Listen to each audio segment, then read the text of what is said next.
Battle Royale came out, Tfue was no stranger to the Battle Royale genre. He learned the basics on H1Z1 and PUBG. It was in PUBG that Tfue's career actually began when he became one of the members of Rogue Esports' opening PUBG lineup.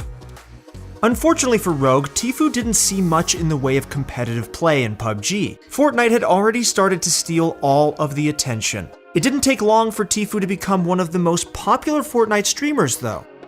His approach to the game was different to most of the competition. While other streamers might have been focused on flashy skins, outplays, or dances, Tfue was focused on one thing and one thing only: becoming the best. Tfue's playstyle was a simple but effective one. He lands his shots, he places building pieces when and where he needs to, and most importantly, he won. This constant success in the game, coupled with his growing viewer count on Twitch, brought him under the spotlight of one of the world's biggest esports teams, FaZe Clan. If you grew up with esports, you wanted to be in one of these two organizations, either Optic or FaZe Clan. It's the dream of so many players in the esports community. And for Tfue, he got to live that dream, and it propelled him into even greater heights. It was around this time that Fortnite's competitive scene was starting to establish itself. There wasn't anything in the way of official Epic events, but Keemstar had started to host his Friday Fortnite tournaments. This was where Tfue got his first taste of Fortnite competitive, and he loved it. The man was hungry for victory, and ended up coming in first in 4 out of the 5 events that he competed in. By that time, Epic Games had realized that there was probably something pretty special about their game if a bunch of streamers had set up their own competitive circuit, and so they started their own tournaments with a much bigger prize pool. And Tfue wasn't just a run-of-the-mill esports competitor. Tfue became a dominant, unstoppable force in the Fortnite skirmish series and managed to win a grand total of $130,000 throughout his performance. It didn't seem to matter what happened in the game, Tfue could not be stopped. He could hit the shots and make the plays that most players wouldn't even bother to think of. He had mastered every new weapon in the game and every new item that was introduced to the game in record times. And some would even consider him as a competitive plague on the Fortnite community because he was mopping up tournament victories wherever he played. Nobody could emulate Tfue's playstyle. It seemed as though at this time, he was the unchallenged king of Fortnite. But nothing can last forever. If you rise this far, this fast, there's always a possibility that it could all fall apart. And Tfue knows that firsthand. He knows it better than anyone else. It all started at the Fortnite World Cup. At the time, Tfue had risen to be one of the most recognizable names in Fortnite. He was one of the fastest growing and most popular channels on Twitch. He had more tournament experience than anyone else, and he was expected to take the tournament with ease. He fed into that level of hype as well. He went onto that world stage not looking like an esports player with a jersey, but wearing a strange leopard print outfit that just screamed for people to pay attention to him. When asked by the commentators how prepared he was for the upcoming tournament, Tfue brushed it off, claiming that he was all too familiar with playing under pressure because of previous tournaments that he had played in and won. He said that he could even handle 30 stream snipers rushing him every game, and he should be able to handle the World Cup like a breeze, right? Suffice to say it, Tfue was far from right. And Tfue stands no chance, can't even fire a shot. And there's the frustration from Tfue, as he knows he has not had the day he's wanted. One of the biggest names in competitive Fortnite, one of the winningest players of all time, getting shut down here at the Fortnite World Cup solo final.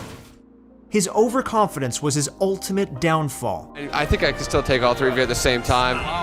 Wow. But I don't want to flex too hard. I mean, I'm pretty serious, dude. This should have been his moment to shine brighter than ever, his chance to prove that he was truly the best Fortnite player the world has ever seen. And unfortunately for him, he didn't prove any of that. He kept on getting eliminated early into the matches and didn't even put any points onto the board until a few games into the event. Tfue wasn't just mad, he was furious. Low-profile players were demolishing him in every fight, and in one game he even got eliminated by King in such a way that it almost made Tfue look like another average gamer. Tfue had never claimed outright to be the best in the game, but the way he'd hyped himself up before the event and the way he acted about the pressure of it all made it obvious that he was expecting so much more. And it wasn't only him who had high expectations. Everyone in the world who was watching that event thought that he would place top 5 minimum. The combination of the state of the game after the World Cup and his performance in the tournament itself led him to one drastic decision. He would be stepping away from Fortnite esports entirely. He would still stream the game and play casually, but never again would he play in another tournament. You're gonna quit Fortnite after the World Cup? Competitive yet? I'm not gonna qualify anyway, so it's like, I shouldn't even be playing this mostly, but I don't care. I don't need the money anyway. I'm just playing it for fun.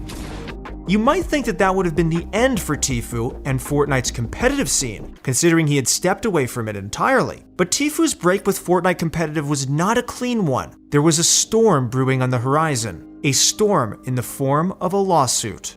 In September 2018, Tfue's legal team took another unprecedented move. They reached out to FaZe and attempted to get Tfue's contract terminated early. The reason, according to Tfue's team, FaZe had breached the agreement that the two parties had come to when Tfue was accepted to the team. The suit claimed that FaZe had tried to own Tfue. They said that the agreement was grossly oppressive, it was one-sided. The documents that Tfue's team submitted stated that FaZe were entitled to 80% of all revenue that were paid by third parties for Tfue's services. This wouldn't include any income from Twitch or YouTube, but it would include anything from sponsorship deals that Tfue had been involved with. The allegations only increased in severity from there. On to the next donation. The dude, thank you for the $5. Chat, he has to go. He's drunk. Let's go. Drunken, thank you for the $10, dude. Thank you for smoking some beers with me. Thank you for subscribing to me. They also claimed that members of the team had pressured him into underage drinking and taking part in dangerous stunts while visiting the LA FaZe house. Anybody who's seen Tfue's YouTube content before joining FaZe can surmise that this allegation is baseless. Since his mid-teens, Tfue has been posting dozens of videos on YouTube where he is drinking underage and doing wild stunts with his brother's channel, Juke Squad. Rightfully so, FaZe has claimed that those allegations are completely unfounded, considering Tfue's wild past. Encouraged to do stunts, and as a result he was injured. Like, homie, what? Turner, we all know you're a fucking sicko. You jump off of shit. You've been doing that far before you met us. And the first thing you did when you came to LA, the very first thing you did was you brought us all up to the reservoir and you jumped off of the Hollywood Reservoir. And if anyone was pressuring anybody into doing that, it was you. Pressuring Tommy, his brother, Gwit into doing it. Adapt. If you don't jump, you have to jump with one of us, alright? Yeah. Let's go, boy! Crack, baby, it's fresh bottle. Let's go, baby! Let's go, Steve! What the Yo!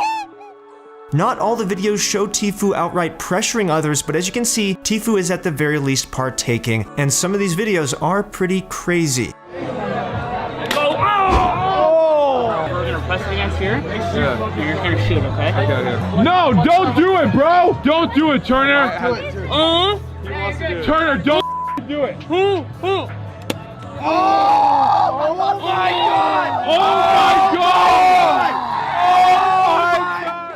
It's clear to say that no matter who the pressurer was, this definitely doesn't look good for either of the two parties. Therefore, Tfue eventually took those allegations out of the lawsuit altogether. His explanation for the removal was that his lawyer inserted the claim to make the case stronger against FaZe Clan, not because he even wanted them there in the first place. There was also another FaZe Clan star trying to get out of his contract for the same reason, and it was none other than Tfue's duo partner, Cloaksy. They've been trying to leave for the past 6 months before the whole Tfue thing came out. I mean, you guys saw the contract. I'm on the same exact contract, same exact percents. Yes, I was offered other contracts, and we couldn't come to a conclusion. Throughout all of this, Cloaksy is stuck by Tfue's side, and they even ended up following through on their plans to move in together. And even though they don't play together as a duo now, they still have fun playing Fortnite to this day. Many people already know of this legal battle, but what many of you guys don't know is that this battle is still going on. And it's not just a battle that affects money, it's an emotional battle, one filled with betrayal and heartbreak. At the time, FaZe Banks thought that he and Tfue had been friends. Tfue had felt like he had been taken advantage of. There were no winners in this situation, least of all Tfue's career. When he was a part of FaZe, he enjoyed viewer levels of over 50,000 viewers in a stream. These days, he's averaging around 25,000. That's still a big number, but a drop of over 50% in your viewers has to be a scary prospect. After the lawsuit, Fortnite fans were split between fans of FaZe Clan and fans of Tfue. While he had been successful before FaZe, the effects of the lawsuit seemed to take a massive toll on the Fortnite streamer. The period between the lawsuit in April 2019 and January 2020 was a dark time for Tfue. His streams were self-destructive, his tweets were dramatic, he didn't just lose people tuning into his stream, he lost people close to him as friends became more and more distant.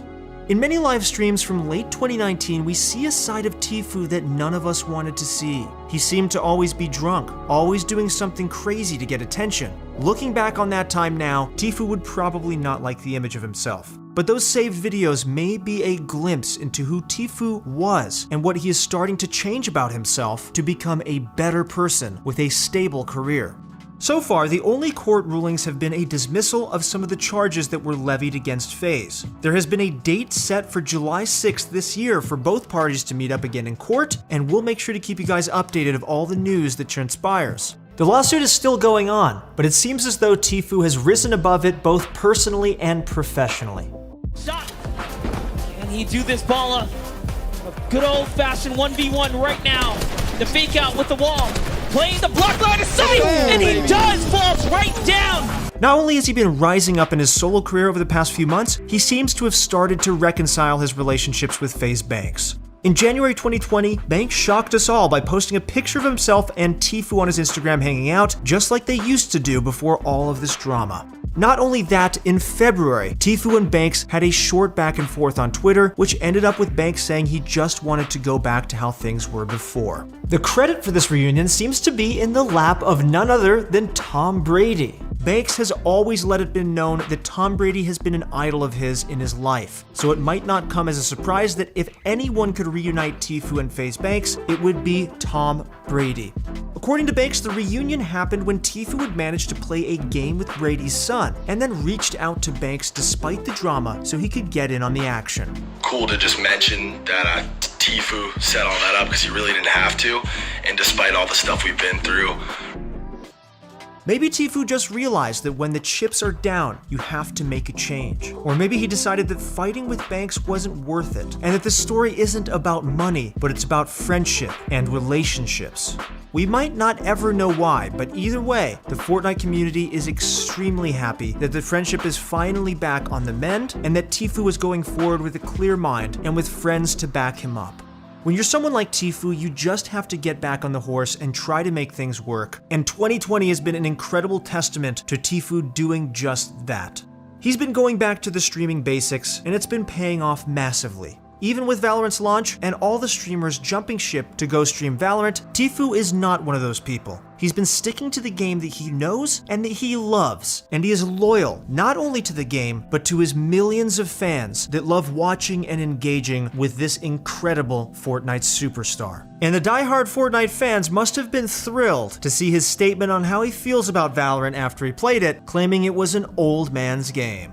And while after the Fortnite World Cup, Tfue said that he was never going to take place in a competitive Fortnite event again, he's currently competing in the FNCS and playing in competitive scrims to practice his skills. The result? A steady return to Tfue's old self.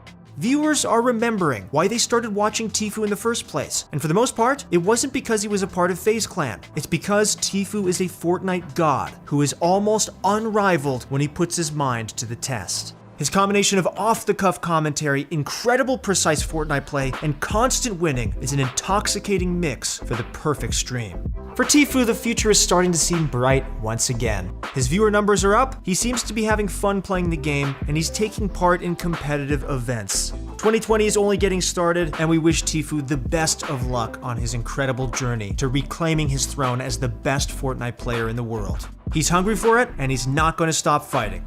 Thank you guys so much for watching. I hope that you guys enjoyed this story of the new Tfue, his rise to fame, his fall from grace, and his rise once again to hopefully become one of the best in the world.